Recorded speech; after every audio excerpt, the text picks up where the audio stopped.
Pessoal, então aí espero que vocês aproveitem da apresentação, desse encerramento. Eu espero cumprir aí com o meu horário, então fiquem com a gente até o final, tá certo?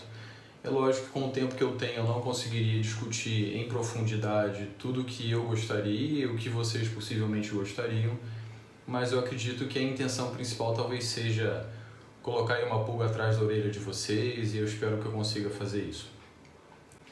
Além dessas atividades que a Aline destacou que eu realizo na universidade, eu tenho meu site, que eu escrevo algumas coisas com bastante frequência, tem alguns vídeos, então fica aí também, caso vocês tenham interesse, fazer uma visitinha lá no site. Inclusive a gente está realizando também lá na Escola de Educação Física um evento chamado Ciclo de Palestras em Natação, e nas próximas 3 terças-feiras nós teremos eventos e vocês conseguem essas informações lá no site.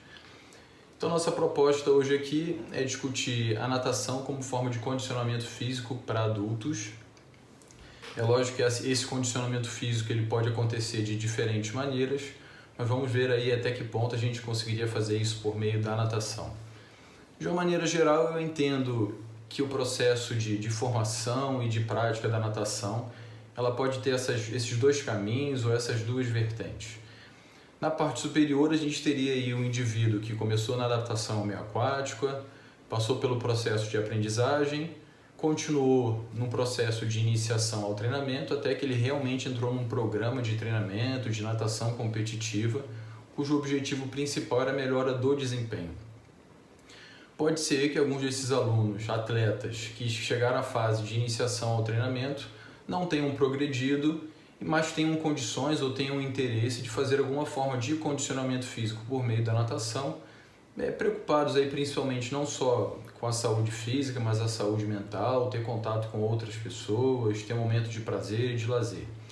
E pode ser também que alguns desses atletas, que tiveram realmente um processo de treinamento mais duro e mais focado na melhora do desempenho, queiram também continuar praticando natação como forma de condicionamento físico.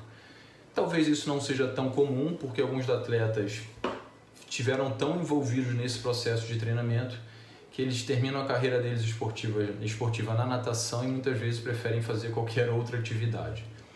Tudo bem, mas a gente vai discutir hoje aqui o aluno que está participando ou que participou desse processo que está na parte inferior.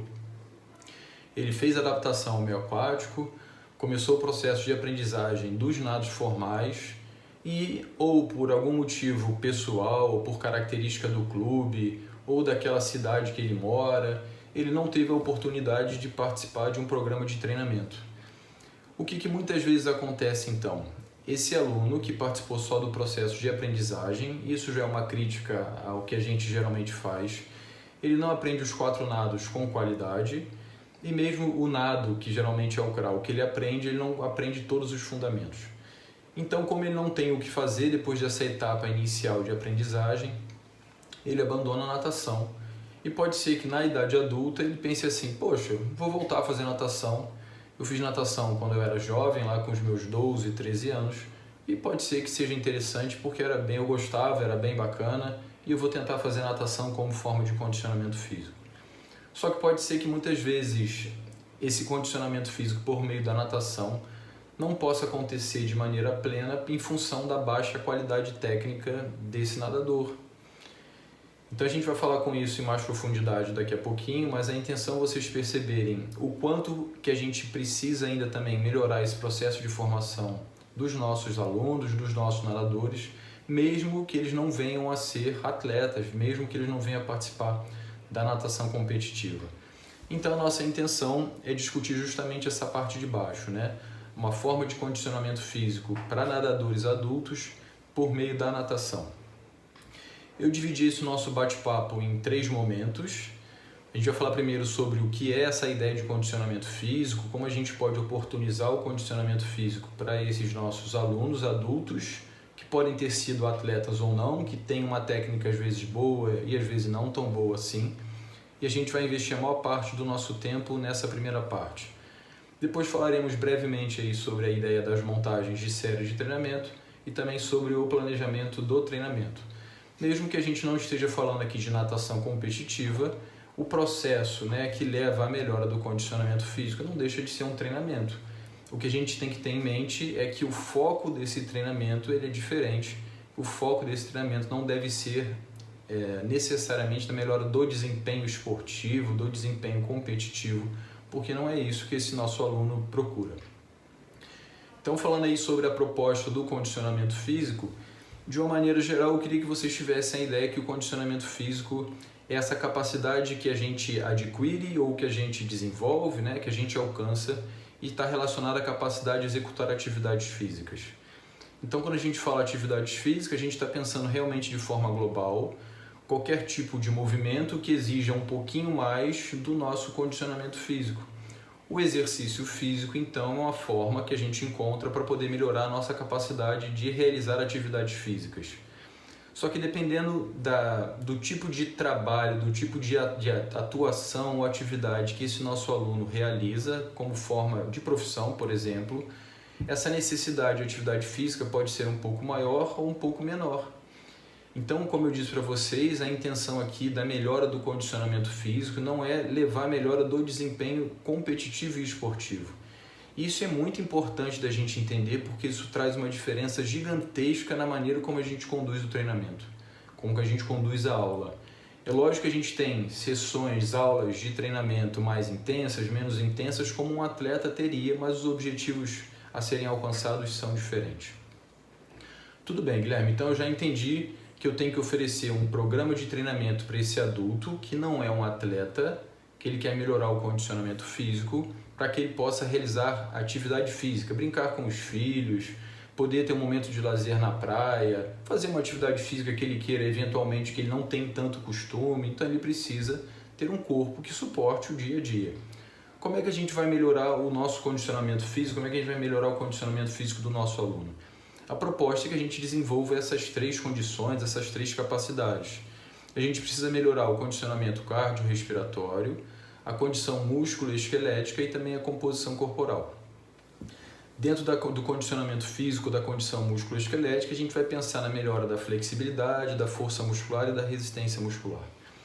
E mesmo que aqui nós não sejamos os nutricionistas, eu acho que a gente consegue ter condições de muitas vezes, dependendo da característica do nosso aluno, a gente tenha uma clínica ou um nutricionista que trabalhe junto com a gente para que a atividade física, o exercício físico associado a uma melhora da alimentação leve como consequência a melhora da composição corporal, e isso é uma das variáveis, um dos componentes relacionados à melhora do condicionamento físico.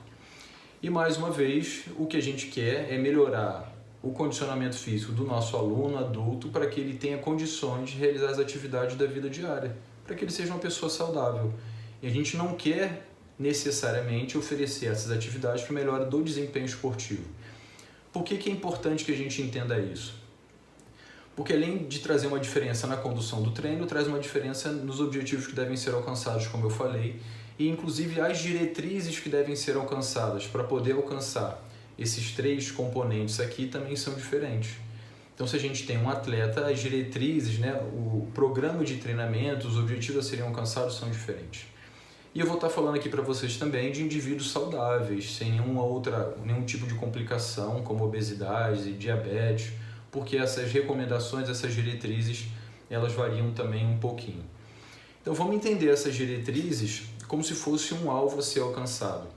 Eu posso ter alunos que estão mais próximos desse alvo, desse objetivo, e alunos que estão mais distantes desse objetivo. Então pode ser que eu tenha que caminhar com alguns alunos para que, ou nadar, né, para ficar mais uma associação melhor. Eu tenho que nadar com alguns alunos para que eles alcancem as diretrizes, outros estão muito distantes, vai demorar mais tempo, outros já estão mais próximos, e o professor tem que ter esse discernimento. Em relação ao treinamento cardiorrespiratório, as recomendações gerais seriam mais ou menos essas, né? Então, se a gente vai ofertar atividades que a gente considera de intensidade moderada, a gente precisaria fazer aí, diariamente exercícios com duração por cerca de 30 a 60 minutos. Se a gente tem atividades consideradas vigorosas, a gente poderia fazer diariamente estímulos com duração de cerca de 20 a 60 minutos. A ideia geral é que a gente tenha aí por semana pelo menos 150 minutos de atividades de intensidade moderada.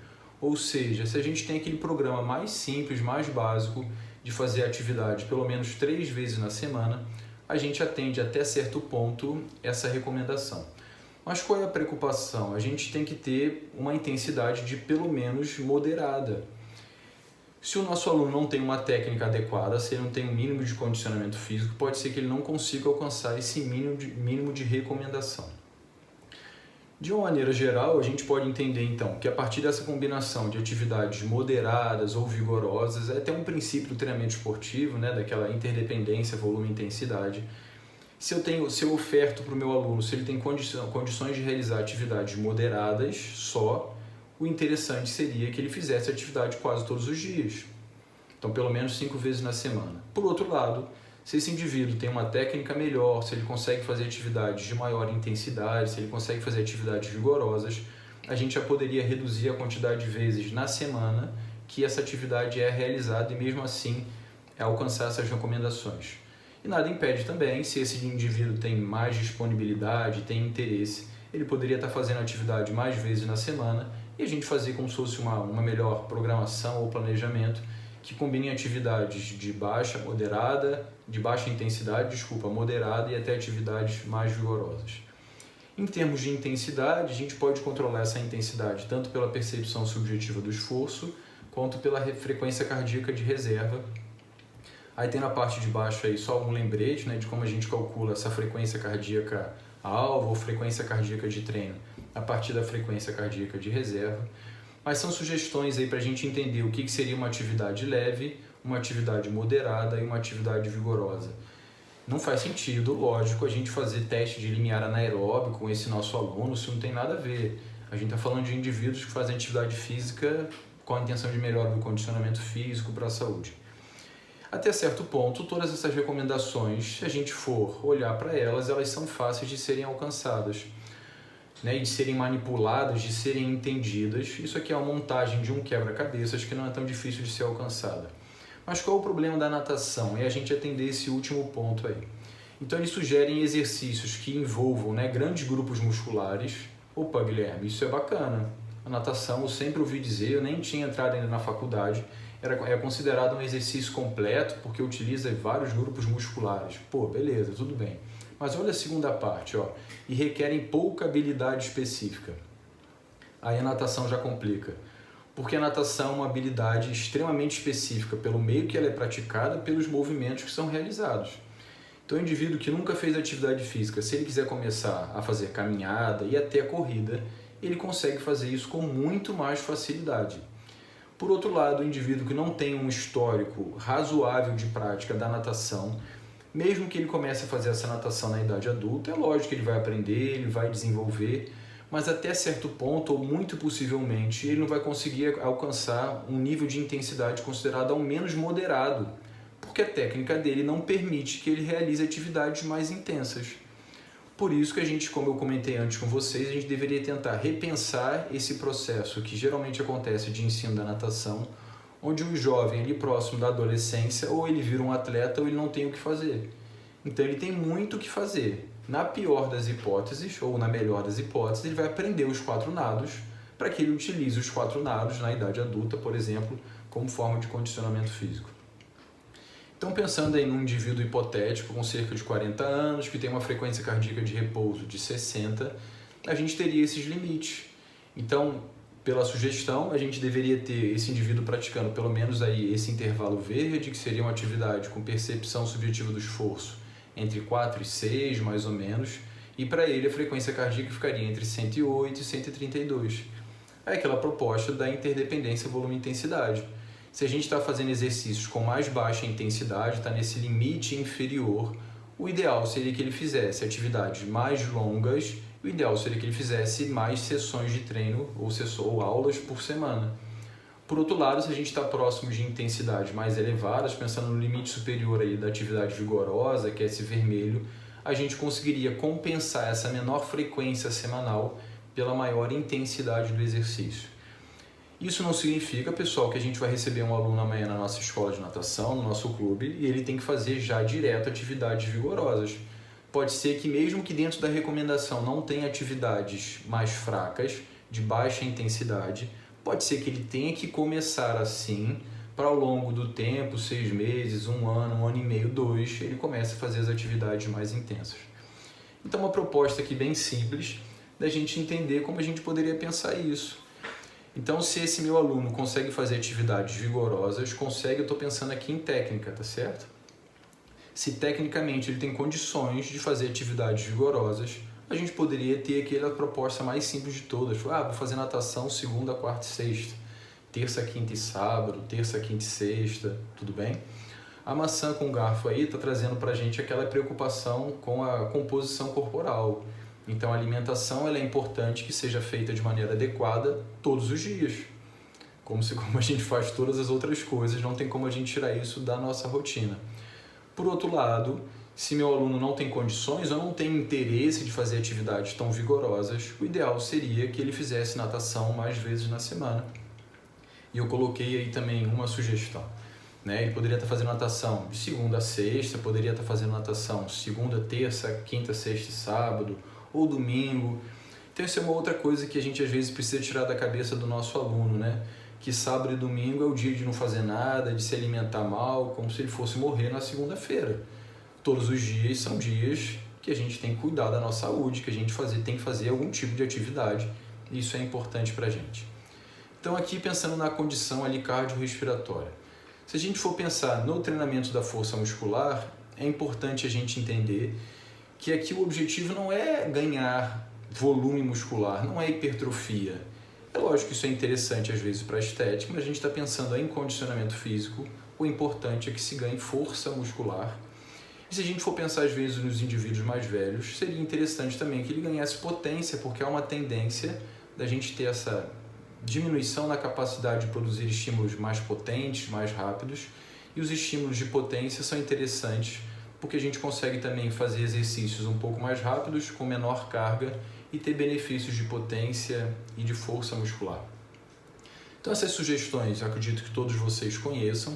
Como eu disse para vocês, não é difícil da gente criar um programa de treinamento que a gente atenda, por exemplo, a quantidade de repetições, quantidade de séries, isso é relativamente tranquilo. O bacana da gente entender que a gente poderia treinar os grupos musculares principais cerca de 2 a 3 vezes na semana e ter benefícios adequados para o condicionamento físico, para a saúde. Então é aquela ideia que a gente precisa romper. O indivíduo que vai fazer natação para a saúde não tem que ser atleta de natação. O indivíduo que vai fazer treinamento de força não tem que ser fisiculturista. São objetivos diferentes, são treinos diferentes, são metas a serem alcançadas também diferentes. Muitas vezes a gente pensa o treinamento de força só como treino na sala de musculação. É lógico que esse treinamento de força na sala de musculação ele é interessante porque é fácil de controlar, a carga, a quantidade de repetições, você criar sobrecarga, tudo isso é muito fácil. Se o seu clube tem essa possibilidade, se a sua escola de natação, se a sua academia, por que não oportunizar que seja feito um trabalho em conjunto com a natação e a sala de musculação?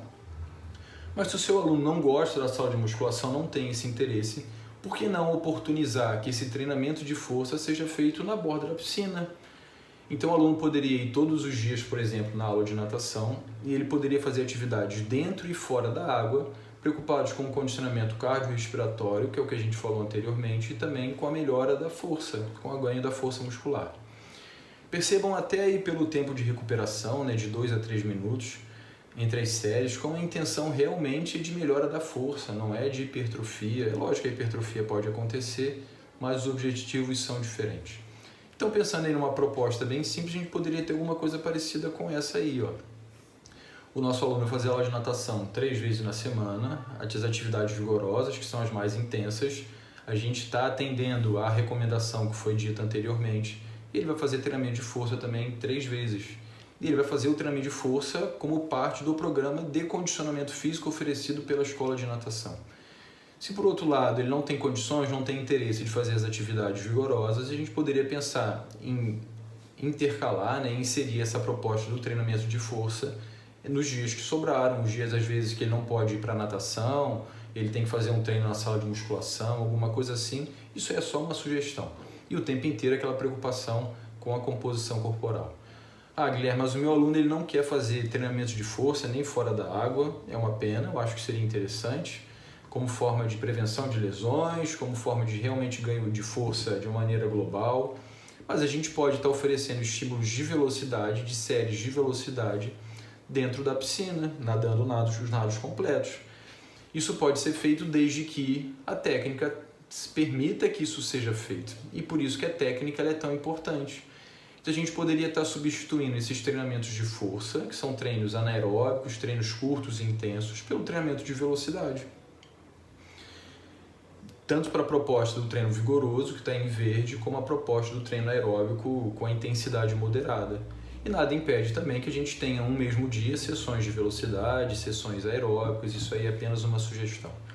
Então eu falei para vocês já da proposta do treino, ou das diretrizes para o condicionamento cardiorrespiratório, para o treinamento de força e para a flexibilidade agora a gente começa a falar. Mais uma vez, existem aqui as diretrizes, como eu disse, são fáceis de serem atendidas. O que eu acho que é o mais importante da gente entender é que a flexibilidade é uma capacidade motora, assim como a força, assim como a velocidade, que eu falei para vocês anteriormente, assim como a resistência.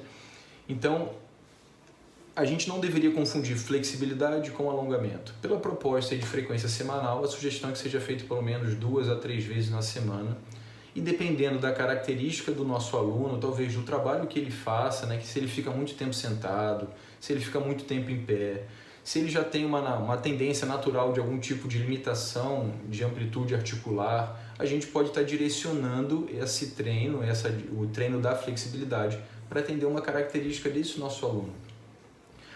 Se o treinamento esportivo, né, pensando nos atletas, o ideal é que o programa seja individualizado. E olha que, em tese, todos eles são altamente treinados. Imagina para um indivíduo que é completamente diferente do outro. Então, se a gente acredita que um programa de treino vai atender todo mundo, a gente vai estar fazendo alguma coisa errada. E aqui o interessante também é pensar nos exercícios, assim como no treinamento de força, os movimentos globais. Não precisa estar alongando o flexor curto do não sei o que. Não, são movimentos globais. Pensar na cintura pélvica, se pensar na cintura escapular. Então, são movimentos globais. E como eu disse para vocês, a flexibilidade ela exige que tenha algum tipo de forçamento, né, de exagero nessa amplitude articular, que é o que não aconteceria nos exercícios de alongamento. A gente pode utilizar, mesmo sendo para a saúde, os diferentes métodos de treinamento, como estático, passivo, ativo, dinâmico, facilitação neuromuscular proprioceptiva. Então a gente pode utilizar os diferentes métodos. E como a flexibilidade é uma capacidade motora, a gente precisa realizar um aquecimento prévio. Então faço um aquecimento, faço um alongamento, depois eu treino a flexibilidade. Por causa dessa característica da flexibilidade, pode ser que a gente não consiga inserir a flexibilidade junto com a própria aula, com a sessão de treinamento, vamos pensar assim. Então pode ser que seja interessante, fica uma sugestão para a gente pensar, que a gente poderia, em algum momento das nossas aulas, ensinar os alunos a como treinar a flexibilidade e, às vezes, depois esse aluno fazer esse treinamento de flexibilidade por conta própria na casa dele. Então, nessa sugestão aí, tem um treinamento de flexibilidade 4 vezes na semana. Vamos pensar que você já ensinou o aluno a fazer isso em algumas aulas, né, como se posicionar, até onde ele consegue ir, até onde ele não consegue ir, quais são os movimentos principais que ele tem que fazer, que tipo de aquecimento ele faz antes do treino de flexibilidade. Ele faz, por exemplo, a aula de natação dele na parte da manhã ou na parte da tarde, e na parte da noite ele faria o treino dele de flexibilidade. E aqui, pensando na flexibilidade, é importante a gente lembrar, apesar de ser extremamente óbvio, mas é importante lembrar que a gente não está falando de ginastas, de atletas de nado artístico. Então a gente não quer que ele coloque o pé na cabeça, não é isso. É a flexibilidade voltada para a saúde, é a força muscular voltada para o condicionamento físico para a saúde, assim também como o treinamento cardiorrespiratório.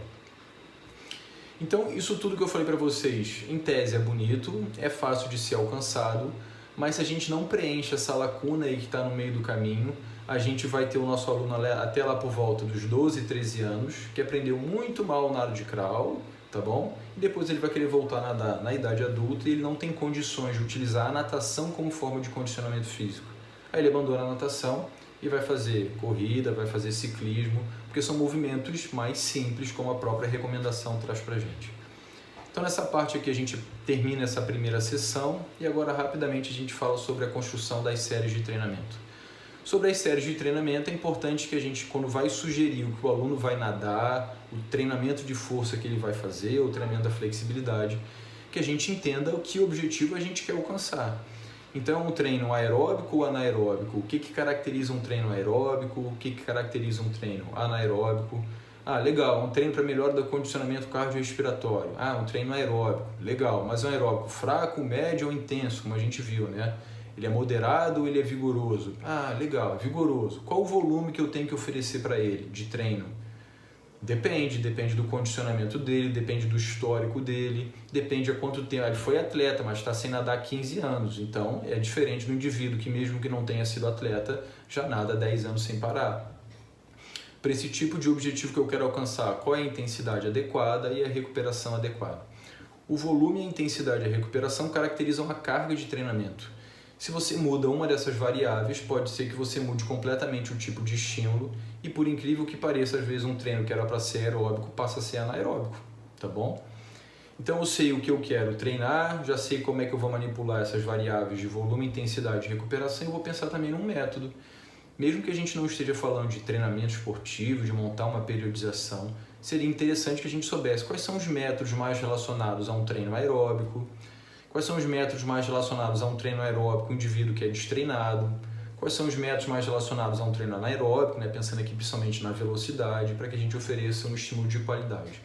E pensar também na utilização de equipamentos, da nadadeira, do palmar, mais uma vez, desde que o aluno saiba utilizar. Se ele não sabe utilizar ainda, você vai primeiro oferecer um programa para ensino de utilização do equipamento, para depois utilizar o equipamento como forma de condicionamento físico.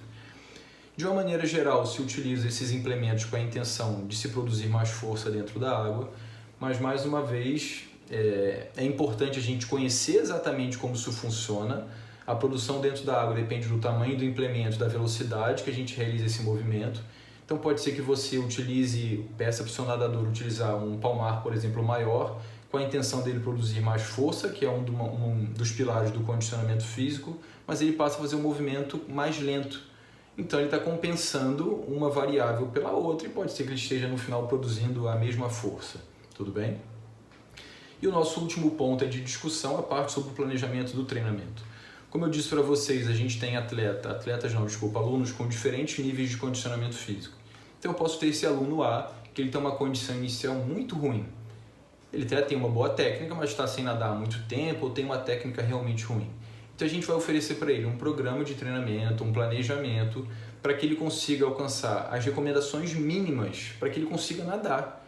Então mesmo que os exercícios de baixa intensidade não estejam prescritos, não estejam indicados nessas recomendações, pode ser que esse seu aluno da condição A, ele tem que começar com os estímulos curtos e extremamente leves, extremamente simples, porque senão ele não consegue fazer nada. Aos poucos ele vai aumentando a duração desse estímulo, que é de baixa intensidade, até que aos poucos você começa a oferecer os estímulos de intensidade moderada e no futuro das intensidades vigorosas. A gente pode ter esse aluno na condição B, cujo treinamento deveria ser se aproximar das recomendações mínimas. O aluno da condição C, que já está ali dentro da recomendação, das condições mínimas, ele pode se desenvolver. O aluno da condição D, que seria um aluno mais avançado, e a gente tem condições de explorar mais realmente essas recomendações, oferecer estímulos mais vigorosos, estímulos inclusive anaeróbicos para ele seja interessante. Então, para a gente concluir, para a gente entender essa proposta de oferecer a melhora do condicionamento físico para os nossos alunos, a gente tem que entender quais são essas diretrizes para a melhora do condicionamento físico, entender como é que se montam as séries de treinamento, seja para condicionamento cardiorrespiratório, força ou para treinamento da flexibilidade, entender quem é o meu aluno e montar um planejamento que é para ele, que não necessariamente é para o aluno B, que não necessariamente é para o aluno C. E a gente tem que entender também que esse tipo de conhecimento é responsabilidade do professor. Se você não passa esse treino, esse conhecimento, essa proposta para o seu aluno, ele vai entender que a aula de natação é simplesmente ir lá e rodar braço, bater perna de um lado para o outro, sem propósito algum. E eu acredito que ninguém gosta de fazer nada sem propósito. Então o professor tem que entender qual é a responsabilidade dele. Pessoal, como eu disse para vocês, eu não consegui desenvolver tudo que eu gostaria, mas fica a sugestão de vocês irem no meu site. Se vocês forem lá na parte de download, esse material está lá disponível para vocês baixarem esse slide. E justamente nesse slide aqui, se você clicar nesse texto sobre o assunto, Tem um texto que eu escrevi sobre essa proposta de condicionamento físico para nadadores não atletas, que é uma discussão mais profunda, é um texto longo, com exemplos de séries de treinamento, com exemplos de planejamento. E tem aí também, nesse próprio slide, se você clicar, você abre minha página, minha conta do Instagram, meu canal no YouTube, caso vocês tenham interesse também, tá bom? Espero ter atendido aí as expectativas, agradeço pela atenção de vocês e espero que a gente possa conversar.